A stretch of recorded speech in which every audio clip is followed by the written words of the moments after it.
My name is Stanley, and I am 62 years old. On the day my daughter told me I would get nothing from my late wife's $10 million bequest, I was standing in the hallway of our old house, the same hallway where my wife once measured our daughter's height on the wall with a pencil. The marks were still there, faint but stubborn like memories that refuse to be erased. I remember gripping the edge of the wooden table to steady myself. Not because of the money, but because of the way my daughter said it. Cold. Certainly. Final. You were just her husband, she said. Mom left everything to me. You don't deserve a single dollar. In that moment, I didn't feel like a father. I didn't even feel like a husband. I felt like a stranger in my own life. The woman who built a world with me. My wife, Eleanor, and I were married for 37 years. We met when we were both broke, hopeful, and brave enough to believe love could pay the bills until reality showed up. We built our life together brick by brick, sometimes literally when we worked on renovating our first tiny home. Eleanor was the kind of woman who could walk into a room and make silence feel like company. She was warm, intelligent, and had a laugh that filled empty spaces in people's hearts. Over the years, she built a successful business from nothing, starting with a small catering service that grew into a multi-city food brand. That business became worth millions. But behind the numbers were late nights, burnt meals, and endless prayers. And I was there for all of it. When the business failed its first year, I sold my old car so we could pay rent. When our daughter was born, I worked 2 jobs so Eleanor could rest. When Eleanor's health began to fail in her late 50s, I became her caregiver. Money never made us rich. We were rich long before the money came. The day everything changed. Cancer does not announce itself politely, it arrives like a storm you thought would pass. Eleanor fought bravely for 2 years. I sat beside her hospital bed every night, holding her hand, whispering stories from our past as if they could anchor her to this world. One night she looked at me and said, "Stanley, promise me you won't let bitterness change your heart." I didn't understand why she said that then. I thought she was just afraid of dying. I promised her anyway. She passed away quietly one morning while the sun was rising. The room smelled faintly of disinfectant and the lilies our daughter had brought the day before. In that moment, money felt like a ridiculous word. All I wanted was to hear her laugh one more time. The will that broke my family. A week after the funeral, my daughter asked me to meet her at a lawyer's office. She was distant, polite but guarded. When the lawyer opened the will, my daughter's posture straightened as if she had already won something. The lawyer cleared his throat. According to Mrs. Eleanor Whitman's will, the majority of her estate, approximately $10 million, has been placed in a trust. My daughter's eyes flicked toward me, sharp and triumphant. With specific conditions regarding distribution. Then came the part that cut me.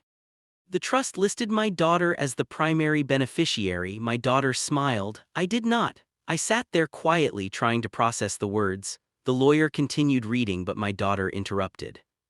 "So he gets nothing, right?" she asked, nodding toward me. "That's what Mom wanted." The room went silent. I looked at my daughter, the little girl who used to fall asleep on my chest, now staring at me like I was an obstacle. The lawyer paused. "There are additional documents," he said slowly. But my daughter stood up, already satisfied.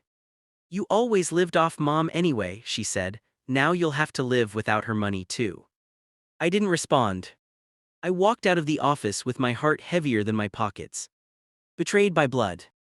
The days that followed were some of the loneliest of my life. My daughter stopped calling. Friends I thought were family began to distance themselves. In quiet moments, doubt crept into my mind. Had Eleanor truly left me with nothing? Had I misunderstood our life together? One evening, while sorting through old papers, I found a letter addressed to me in Eleanor's handwriting. My hands trembled as I opened it. "Stanley, if you are reading this, it means I am gone. I love you more than words can hold. I know there will be misunderstandings about my will. Please don't lose faith. Trust the process. The truth will come out in time." I felt tears slide down my face. Eleanor had never been cruel. Something didn't add up. The courtroom revelation. A month later, the lawyer called me back. This time, my daughter was already there, arms crossed, confidence carved into her posture. The judge entered. The room grew still. The lawyer presented the additional documents Alina had prepared. These included a detailed letter of intent and a clause my daughter had conveniently ignored. The truth was simple but powerful. The $10 million trust was designed to be distributed in phases. My daughter would receive access only if she met certain conditions: education completion, ethical business practices, and community contribution. The remainder of the estate, including the family home, personal savings, and ongoing business royalties, was left to me. But the most shocking part: Alina had included a clause stating that if any beneficiary attempted to manipulate, misrepresent, or emotionally coerce another beneficiary regarding the will, they would temporarily lose access to the trust. The courtroom was silent. My daughter's face drained of color. The judge looked at her calmly. "Miss Whitman, your actions have triggered this clause." In that moment, I didn't feel victory. I felt grief. Not for the money, but for the daughter I was losing to greed. What I learned too late. After the hearing, my daughter avoided my eyes. I wanted to reach out to her to remind her of bedtime stories and scraped knees and birthday candles, but she walked past me like I was invisible. That night, I sat alone in the old house listening to the clock tick. The walls felt quieter without Alina's presence. The money was there now, the house was mine, the future was secure. But my heart was still heavy. Because the greatest inheritance is not money. It is character. It is kindness. It is remembering who stood beside you when there was nothing to gain. The moral of the story: money can reveal who people truly are, but love reveals who you should be. I learned that dignity is worth more than any inheritance.